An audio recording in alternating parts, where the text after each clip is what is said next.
So I could spend 35 grand and have my own caddy. You could. Yeah, good call. You follow you around and tell you exactly what to hit. Right? He's got vision. He's got AI. So in our respects, it's just like being a caddy. He could go, hey, Neil, you got 135 here. Grab your wedge. Yeah. All right, Mr. Keith Granno. So yeah, buddy. So first and foremost, welcome to Grip It and Sip It with Grandpa Golf. Love it. Glad to be here, buddy. Yeah. Well, listen, when I started the idea, it was about trying to get industry leaders to come in and give their expertise and wisdom in whatever field they are as it relates to life in golf. Yeah, love it. Obviously, I've known you a long time. I'm excited to spend some time with you. Likewise. Right back at you. Do you want to tell the people a little bit about yourself? Yeah, absolutely. Grew up in the Bay Area and born and raised in Pleasanton, California. It was great. Moved up to Roseville, California when I had my girls and spent 22 years up there until we moved to Texas. Along that whole line, I started in '94 selling machine tools for Selway Machine Tool, and it's a great industry because we get to see everything from medical manufacturing, semiconductor, aerospace, defense. We cover every range of manufacturing there is to cover. So I've done that now for 32 years. Started in the Bay, and now I'm in Texas and working for Titans of CNC, which we have a full distribution model and a full media channel that we do our marketing for all of our 25 partners. So it's pretty damn awesome. We love it. Well, it certainly sounds like you're in the job and something you love. Love. It would appear there's so many different applications for what you do. Oh my God, a million. Yeah, we can certainly talk about those at the next stop. Yes, done. Obviously, we're going to talk about all the applications that are within your industry. But before we get to that, talk to me about your love of golf and where that came from. Right? I mean, probably like you. How long have you been playing golf? Probably since I was about 10, 11. That's exactly when I was 11 years old. Mom got me my first set of clubs, Jack Nicklaus Golden Bears, and fell in love with it. And 55 now, and just enjoy every time you get out, right? You meet so many great people. It's hard, and friends-wise, here we are, 50s. You're out having a great day today with a bunch of friends, and it's incredible.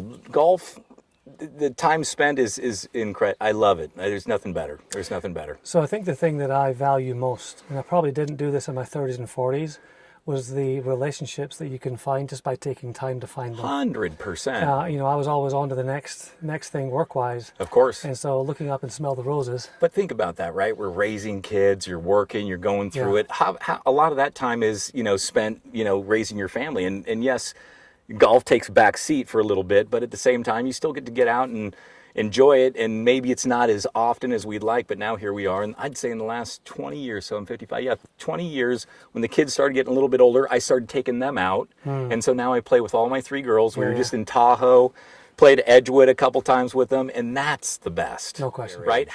So my wife, Jessica, took it up about 9 months ago. For the longest time, she didn't have a strong interest in it, or any interest for that matter. And now she's in love with it. Yeah. And so we find that the time spent on the course together, we go out, we'll play whatever tees, smash the ball around. I think our relationship has become better. It's always been amazing. Now it's even more strong.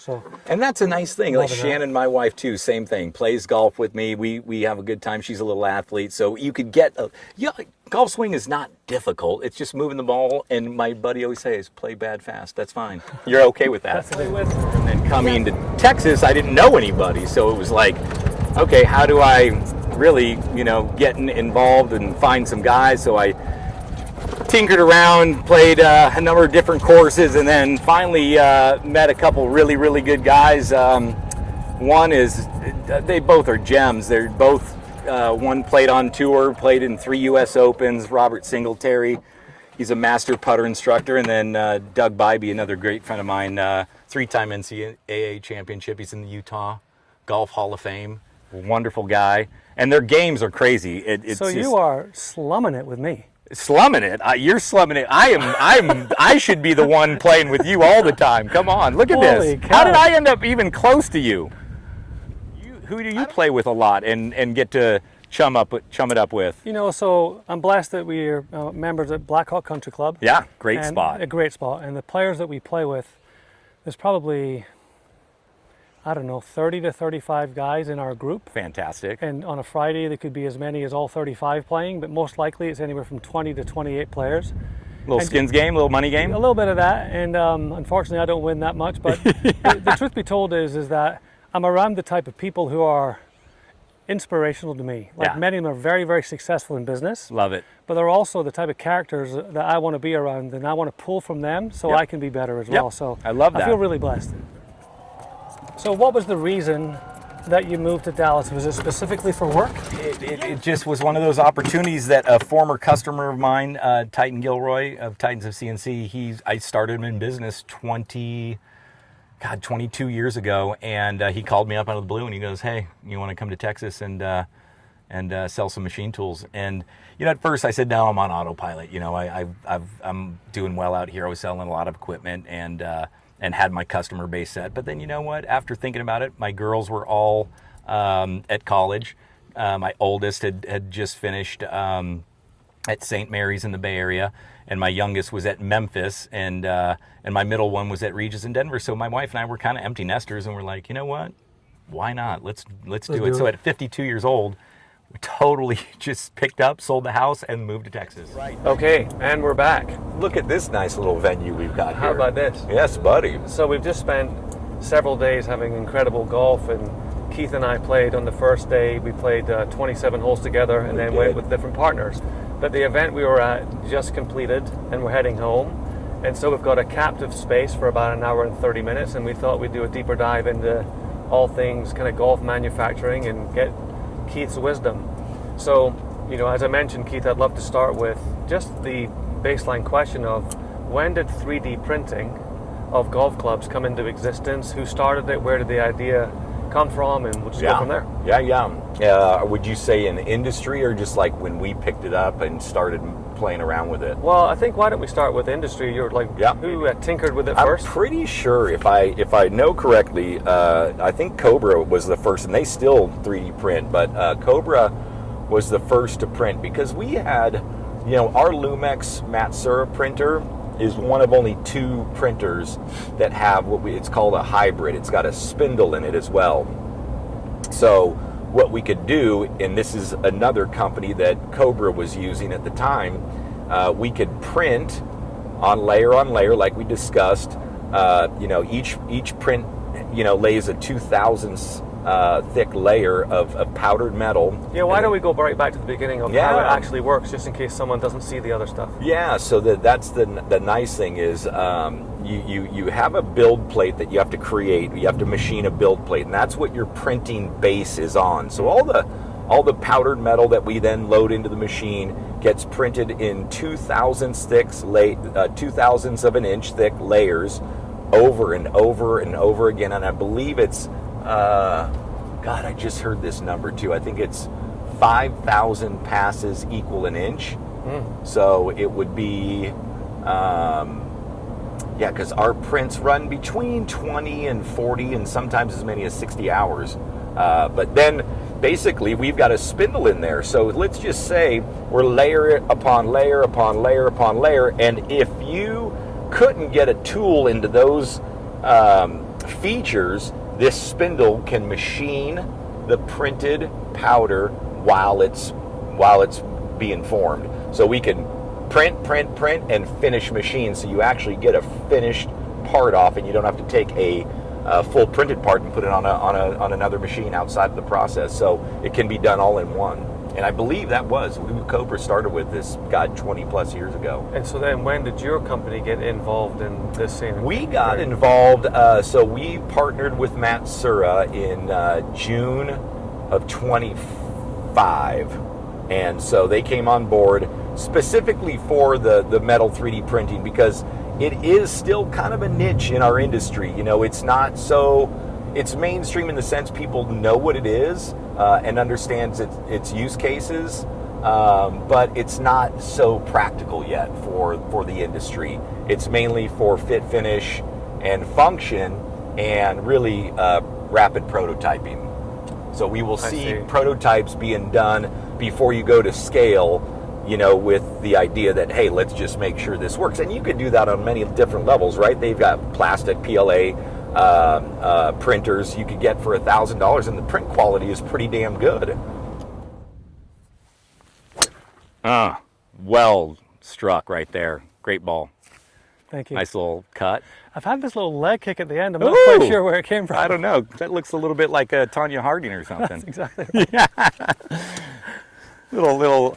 Hello. As I was recording a lot of my approach shots, I found that when I hit a shot, I would have this, I'd hold my swing, and then my little leg would kick up. I'm like, where did that come from? I gotta get rid of that. Maybe it's your little pirouette. It's my little tagline. Yes, exactly. Hello. How are you?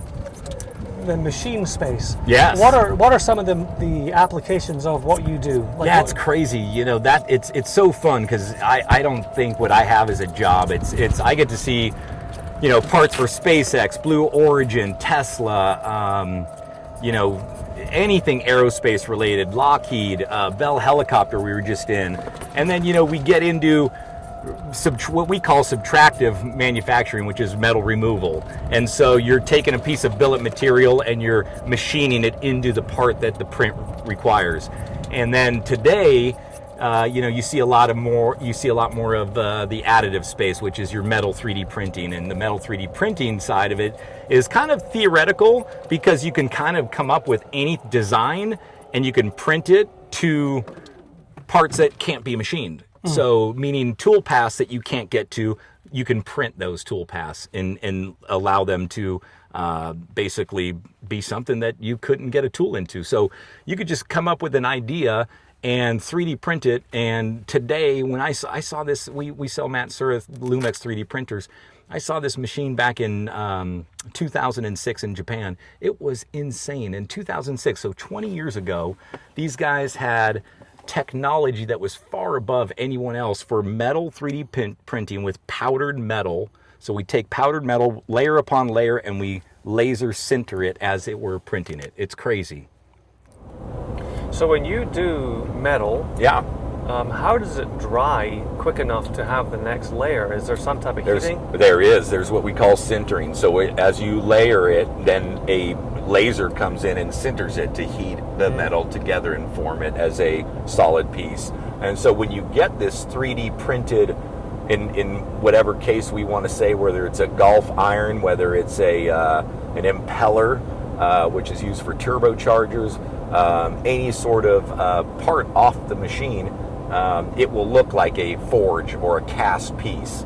And then from there, again, you could finish it in the machine or you could take it off and whatever feature you then need to machine, because that's what mostly happens. After it comes off the 3D printer, you've got to have a feature that maybe the accuracy of a machine is needed to finish that part, because the accuracy of printing isn't quite there yet. You might get, you know, between 10 and 15 thousandths of an inch accurate in the print, maybe 5 to 10 thou. So most of the print that we see or finished parts that we see in aerospace are within 10 thousandths of an inch. So we'd have to still finish machine that.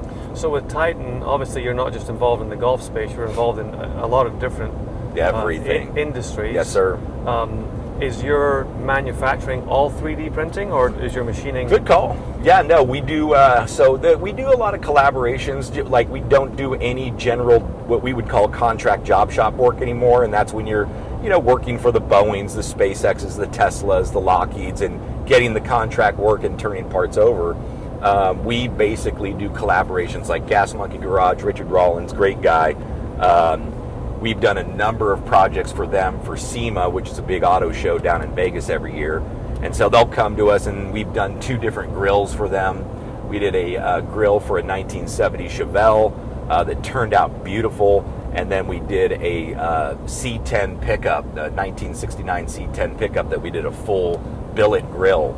They wanted, rather than a stamped grill, which is what most things come out of back in those days, just a stamped piece of metal that gets bolted onto the front of the car. We did it out of full 100% billet aluminum. It was amazing. So we've done projects like that, and then done little use cases for potential clients. A customer comes to us and they want to buy a machine. We might show them all the processes and programming that you could put around doing that on our machine. So say you come up to me and say, Keith, I need these parts done. I have nowhere to get these things done, and they're, you know, something that you're using for a project. We could print and machine or billet machine anything, and we're happy to do that. Just sell them a guy a machine, let them know that it works. You know, we've done prototype golf clubs. We did a one-piece driver just to see what we could do, if we could, because, you know, the wall is so thin on a driver, and generally you have the whole aft of the driver, and then you have a laser welded face onto it.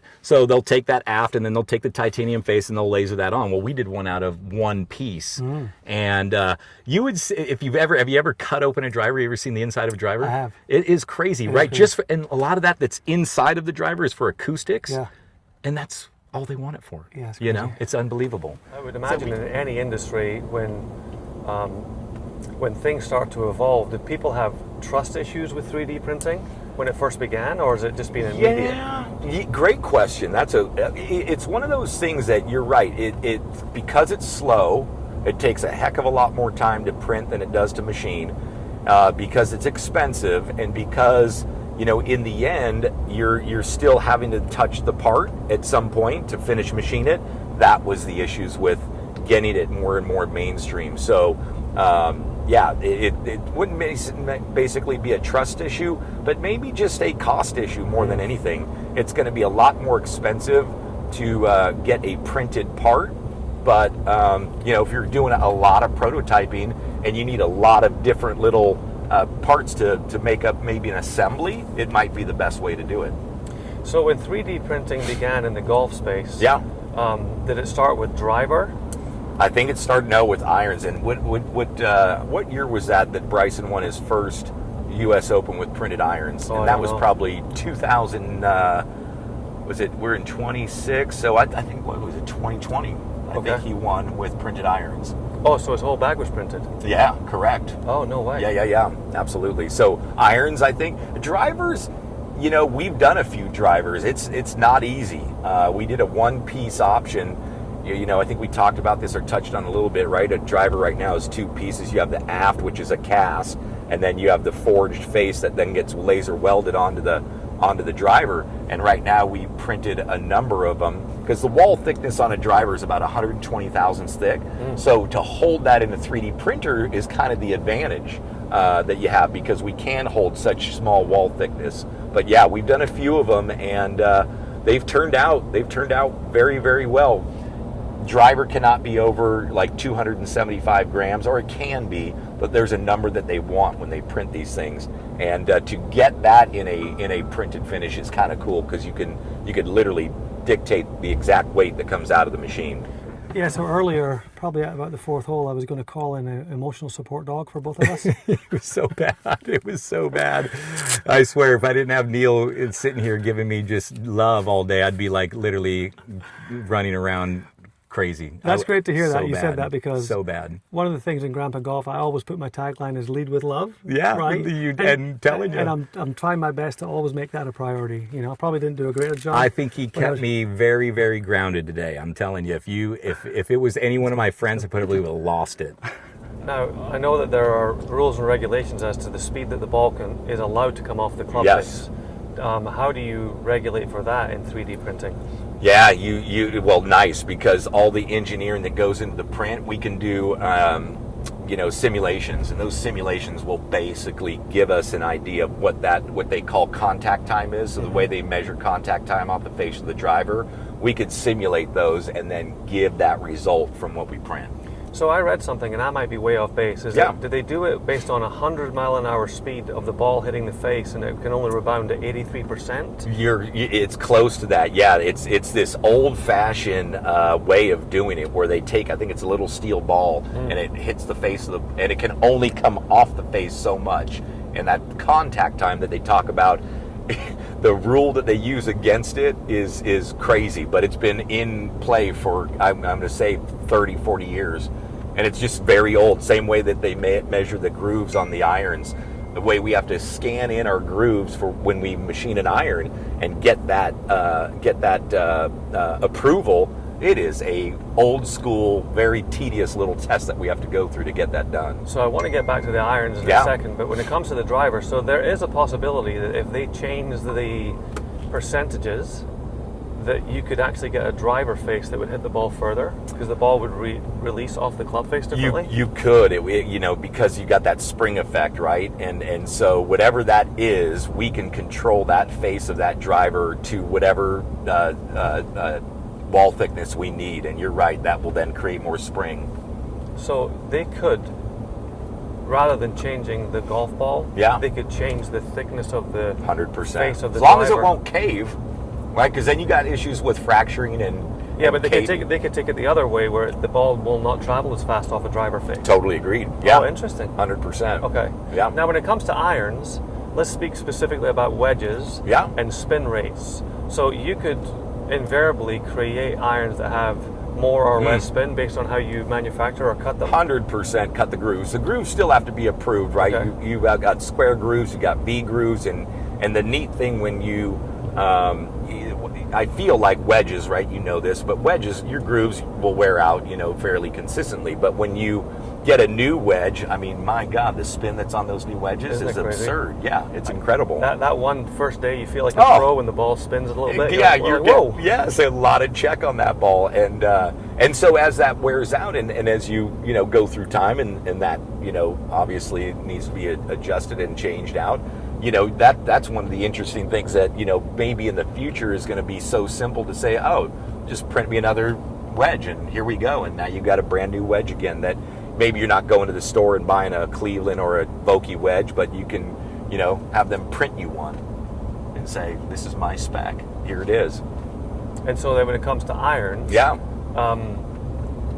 have you seen a lot of professional golfers going to 3D printing, or is it still one or two? I think it's just still one or two. I mean, other than Bryson, I don't know that. God, is there anyone? I don't know that anyone's printing. I don't know. I feel like it will become more mainstream. I mean, right? I think where Bryson is right now, and you saw at the British how I think he had very, very good distance control with his irons. Maybe he's gotten to a point where he's comfortable with what he's now getting, but I gotta feel like if others see him winning continuously with this technology that he's taken on, they're gonna kind of scratch their head and think, should I be doing this? For sure. Yeah, 100%. So that they can get very specific, that it comes down to exactly their swing, their swing speed, etc. You got it. And swing speed's the biggest thing, right? Everybody's is slightly different, and it is all about, like you said, swing speed and spin rate. And these guys don't want that ball spinning. Where it's going to go left or right, and they'd rather have much more control over the spin of the ball. So I think that's where you're going to see those advances, is somebody's going to get to that point of this is becoming more mainstream. Now, you could say on the flip side of that coin, I have a very good friend that worked for, Strixon for a number of years, and he says Japanese forged metal is the best way you can go. So forgings are still a good thing coming out of the normal practice of building irons. But again, they still have to be machine finished to a certain point. And what is that they want? So the type of metal that comes out of there, they're saying that? Yes, correct. And is that softness? What is the I think it's just the quality of what the Japanese metal is and how their forging process is. And I would imagine, there's because you could take like a 316 stainless steel material and you could mess with that a little bit. You could add to that, in the forging process, and maybe it's not 100% 316, but you can add some different variables to it, whether it's other materials to that, to get a little bit of a harder or softer finish on that forge. And maybe that's the process they go through, because it is a definite game changer. I saw it in my clubs. I went from Callaway to Strixon, and night and day. I love the feel of it. Oh, really? Oh my God, they're so both in nice. terms of feel and distance? Yeah, distance for sure. And that feel is, when you compress the ball, man, that is just the best feeling ever. And it just feels like there's nothing there when you hit it and square it up on a club like that. So what do you play? I have Titleist. You're Titleist. T150s, but only recently. I was in TaylorMade's for the longest time. I had the QI irons. Oh yeah. And they were great. What did you see the biggest difference in your two? Because Titleist, TaylorMade, right? Going to be right up there at the top of both of them. I feel like I got more of a player's iron. Like I feel like I can shape the irons that I have. Whereas before I felt like it was, and I don't know enough about golf irons, quite honestly. Sure. I wasn't fitted the first time. I just bought them off the rack. And they were fine. But these were fitted for me. And I just feel like I can pick my targets and my lines are better. That's so great. You know, like yesterday, I almost made a hole-in-one as we... I know, 11 inches. I saw that, buddy. And was it past the hole, or were you just short of the hole? Did you? I was right of the hole, and it came across because it was that high right side, and it just rolled. It was rolling towards it, so I did have that moment of this could be it. Oh my God! Have you ever had a hole-in-one? I've had a hole-in-one. God bless you. Yeah, it's interesting because I remember playing with a guy, and you know how we always ask, have you ever had a hole-in-one? The guy said, I've never tried. And so I've actually used that tagline multiple times. I love it. In his honor. Have you had any? I have had one. That's it. Same thing. I think we talked about when we first started. We've been playing since 10, 11 years old. So that's 45 years to have one. Think of all the rounds. I know. It's crazy. It is crazy. That's crazy. Always got to repair your marks, right? Yeah, we were talking that earlier about the 3 things that are very important. Course safety, so shouting 4 if there's ever a concern. Raking your bunkers. Oh, God, yeah. And then fixing your pitch marks on the green. We just have a responsibility to every golfer. Have to. And again, I always say fix yours and 2 more. That helps keep the greens and the course does their maintenance. But if you're doing that to help out, it's a big, big, big help. Well, when you said, fix your own and then fix 2 others, I miss a lot of greens, so sometimes I don't have my own one to fix. Yeah. so I'll just fix 3. That's good. I love it. I played recently with a fella. He said he hits the ball a mile. He's had 11 albatrosses. What? Yep. Holy maybe it was 13. Smokes. Right. He hits the Which ball that's so harder far. than a hole-in-one. Exactly. Yeah. So he's hit, anywhere from 160 to 200-yard clubs into the hole. Yeah. 13 times. That's incredible. I know, but he hits the ball so far. I'm happy if I chip in. Like a chip in is great. Yeah, if you hole out from 100 yards, it's the greatest thing ever. It absolutely is. So... Oh, that's good stuff. You've been doing this now for 18 months? You said 2025 is when you kind of started to dive in? Yeah. We got kind of after it, I'd say a good 18 months ago. It sounds about right, 16, 18 months ago, yep. And even in that short time, what have you seen as advancements or things that you've learned? Well, it does take a little bit of a process. So the neat thing with, again, Matsuura, that their technology and innovation around this product has been going on for 25 years. So they've kind of got that down. But when we look at what we have to learn for the processes of building out a printed piece of any part that we would machine, it's sometimes how you orientate that part on the build plate. So you'll get a model, right? Let's say you get a model for any sort of a part, and that model is up on your screen, and then we have to orientate that model, that part, which looks like a finished part, onto the build plate in a fashion where it will not droop, and we won't lose print from the way that the part's being built. And generally that's going to be around thin-walled stuff. The drivers, for instance, that we did, the first couple orientations that we did, the prints didn't come out right. So we had to orientate the part a little bit differently so we didn't see the metal droop at all. Because again, the tolerances that we're holding are very, very tight tolerances. Have you seen any advancement in the putter? I mean, obviously you've seen Lab come out with right? New way of doing things. Yeah. Have you done any 3D printing of putters? We have. We've done some putters with results that, again, you want usually a 1 to 3 to 5 degree loft on your putter to get a little bit of, top spin rolling, get that ball going in the right direction. And the iterations that we've done were really just for purposes of seeing what we can print, Right. But I think there's a very good friend of mine, Tyson Lamb. He makes Lamb crafted putters out in Plano, Texas. You want to talk about some beautiful, and I mean beautiful work. So on conversely, rather than printing, he bought a Matsuura machining center, 5-axis machining center, and he machines all of his putters out of billet, and they are just gorgeous. He's all about design and the sexy look of the machined finish. What is billet? Billet is just a standard block of material. So when we say billet, that's coming out of raw stock. Okay. Raw material stock. So what we'll do generally is if a guy is looking at doing a part for somebody and he has to go to a metal supplier, you can get these metal whatever you would want to call material, bars and squares in length, and then we cut them up, and that's your billet piece that you will start the process of machining out of. I see. Yep. Yeah, it's pretty great. It's pretty great. So when we say billet, it could be a, giant. I've seen billet, Neil, the size of. In the Bay Area, we did semiconductor parts, and they would call them semiconductor chambers, and they were 4 feet by 8 feet in length, and you would put these up on what we would call a big 5-sided machining center, and these things would take 70 hours to machine, 80 hours to machine. And so the metal removal rate of that piece of material on a large, it's incredible. So you can go from a 4 foot by 8 foot piece of raw metal to something very small, 1 by 1 by 1, and machine what you want. So you've been someone who's loved golf for a very long time. Yep. What's it like being involved in the forefront of golf club design? Yeah, it's interesting, because we touch so many industries in this field. We can go anywhere from firearms to aerospace to commercial aerospace to semiconductors, like I just mentioned.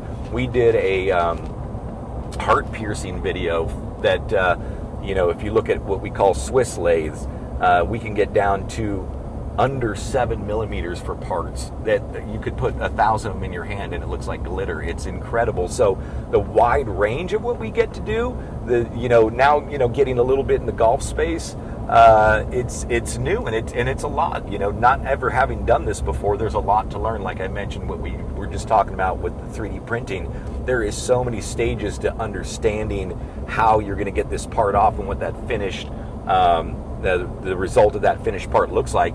The steps in getting there, what we call feeds and speeds, how fast you can run your cutter through the material. All of these things equal a good part, and we've found that out in these iterations that we've done. On the golf side, it's difficult. It's not easy. Hit it good, but again, maybe I was just lined up a hair that way. It's long. When you said that you said I'm going to go there, you brought your toe forward. I did. And I think what that does is it just when you're here and it brings your toe forward, it brings this forward too. That's right. So it just changes. That's exactly where you ended up aiming. It's a straight ball. So this next one, 2-part question. Yeah. Have you, outside of golf, have you done anything that you were just like, wow? Oh my God, the coolest parts that we see in our industry, think of a turbo or what we would call an impeller, and some of those can get very, very, what's the right, complex. And just in terms of the fin thickness, so you have your blades of the impeller, and if you don't know what an impeller is, maybe you can snap a little shot and put it right up here on the screen, but it's a in our industry, what we would call a full 5-axis turbo. And they use them for any type. It could be automotive, it could be steam locomotive engines, it could be anything, aerospace, and they are the coolest parts to run because it is full simultaneous 5-axis motion to create this part that is just, in the end, you grab it, it's gorgeous. I can share some pictures with you that you'd go, oh my God. And whenever you get the opportunity to come out to Dallas and I show you and walk you through the shop, you'll see just an array of parts that you go, how does this get done? And that's what we love about it. You look at machining and manufacturing and people don't ever realize what we do every day, where those parts come from. And I don't care if it's golf clubs to, rockets, it's all touches our machines. That's incredible. It's incredible. It's the best industry I've ever been involved with. And then have you ever had that same or similar wow moment in the golf space of something's being created, you're like, I didn't have any sense it could work? Yeah, right. And wow. Right. I would say not quite yet, but all of a sudden, as we are moving a lot more forward in that space, there's some stuff that we've created that gives you the wow factor, the beauty factor that if you look at from where we started to where we are now in that 16-month, 18-month window, it is night and day difference from what we got off the machines and what we've created. You see the pros, right? They spray it. Off the tee, you'll see side hill lies in the British Open. Look at Bryson, he was in the weeds, right? That where he got that penalty. Yep. You'll see guys, spray it, almost in the other fairway. But what's the difference, right? They can recover. So, you generally, if you watch enough golf, you got to be understanding that, you're right, we all hit bad shots. Even they do. It's just they have the ability to recover. They're world-class at it. World class. Yeah. I mean, it's incredible. Some of the up and downs that you saw at the British Open on those very tough, tight lies. Yep. You know, you mentioned Bryson, but there's obviously a lot of golfers that could just clip the ball so perfectly, and they understand spin as a science. 100%. So they know 2 bounces, check. I mean, if you watch any of the Titleist stuff when they get fitted, they know exactly how the ball is going to release. Yep. How it's going to land, how it's going to check, and how much it's going to roll, almost to a scientific level. It's incredible. Have you ever thought about, I know you've talked about Shrixon, have you ever thought about creating your own irons?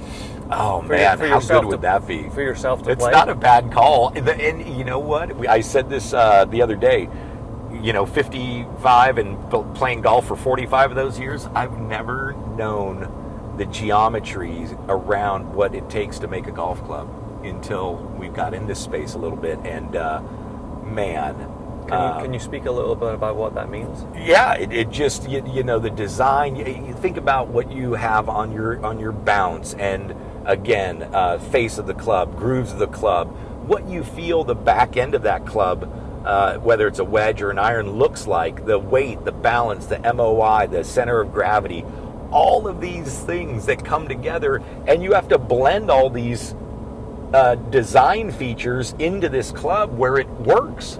I mean, slightly off with weight or center of gravity, and that ball it's no good. So that's why the simulation becomes so important. You have to go through so many iterations of sim to understand that what you're machining is actually giving you what you're going to get off that strike of the ball. And so how is that done? Is that done on computer first? Computer first, yes. And then who does those designs? Generally, our design team. It was really cool. This guy that came to us early on and wanted to partner with our company, because right now we have about 25 partners that were their media arm for our manufacturing space, and these guys make hand scanners, so you can hand scan your part. What we always say you have to do is inspect every part to make sure it's to print. If Boeing comes to you and they said, "Hey Neil, I need 20 of these parts, here's the print," and they have what we call GD&T, geometrical tolerance and dimensions, we have to have this meet that print. Well, that's what you've got to do. We're doing the same thing with the stuff we build every day. It has to meet print. So you have that part that you program and design, and then based on what you put in the machine, that's what you're going to get spit out. How has AI, if at all, changed? It has. So we have what we call now, and these guys have been in this space for about 2011, 2012, so it's been almost 15 years, and now we have what you call AI-assisted programming. So there's a company called Cloud NC. So to become a machinist, you need to understand how to program the part.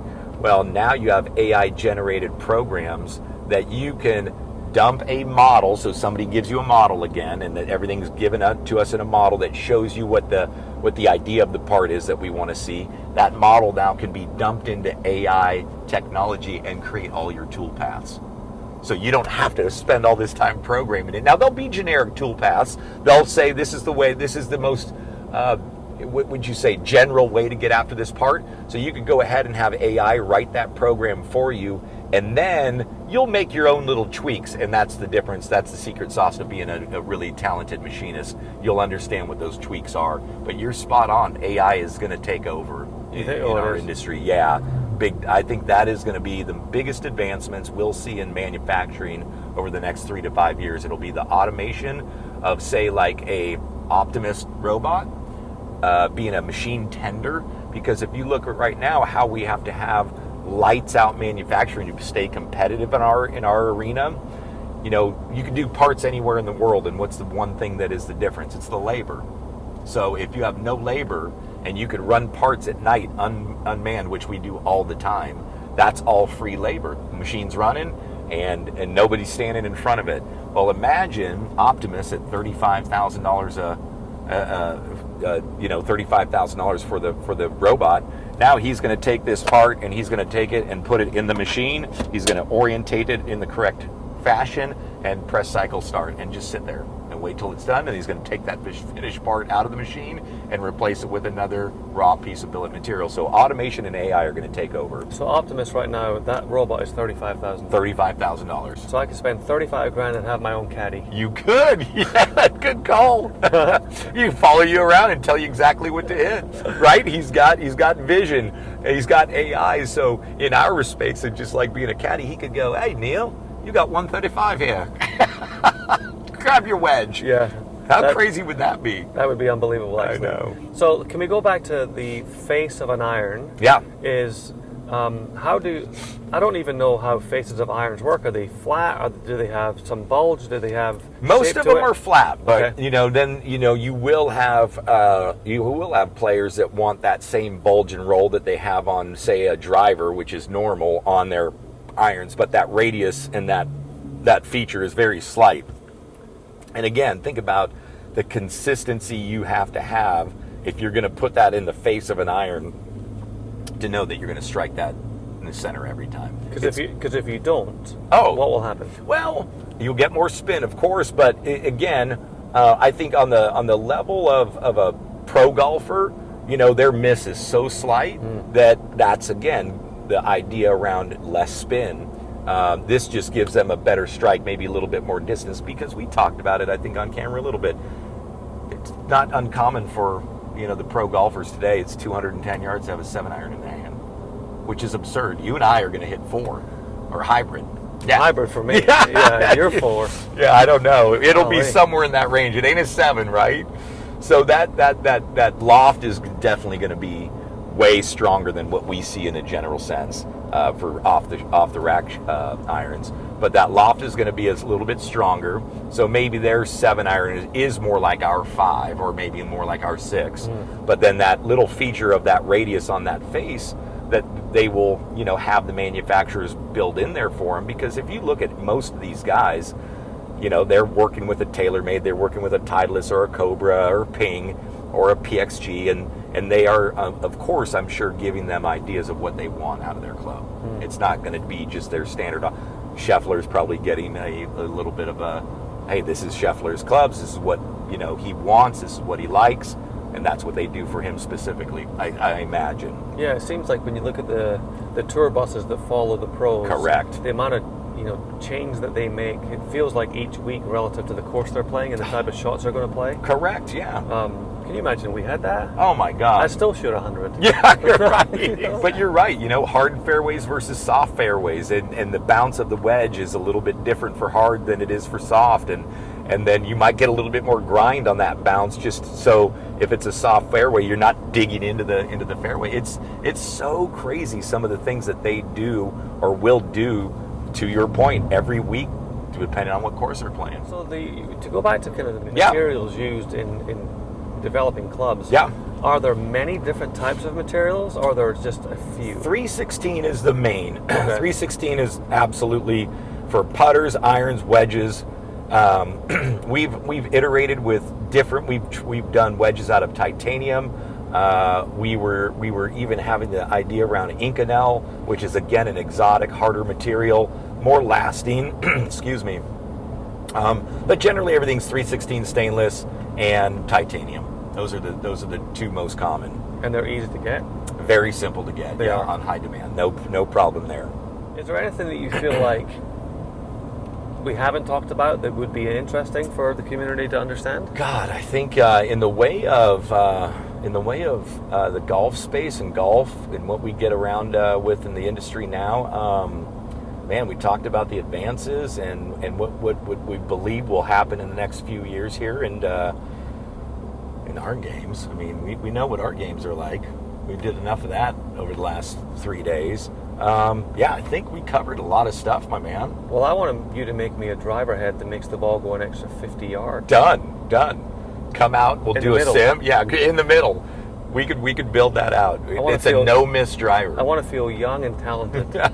Correct. Well, Keith, I cannot thank you enough for sharing your expertise. Oh man, no, obviously thank we've you. got some other stuff that we touched on while we were on the course, but 100%. This level of detail, I don't think people get a chance ever to go behind the curtain to understand just what goes into 3D printing. Yeah. And I'm sure we're going to hear more and more about 3D printing of golf clubs as we go forward. So I hope people really enjoy this. Yeah, no, I think so. I think you're spot on. You're a good man, brother. Hey, likewise, right back at you, buddy. Yes, sir.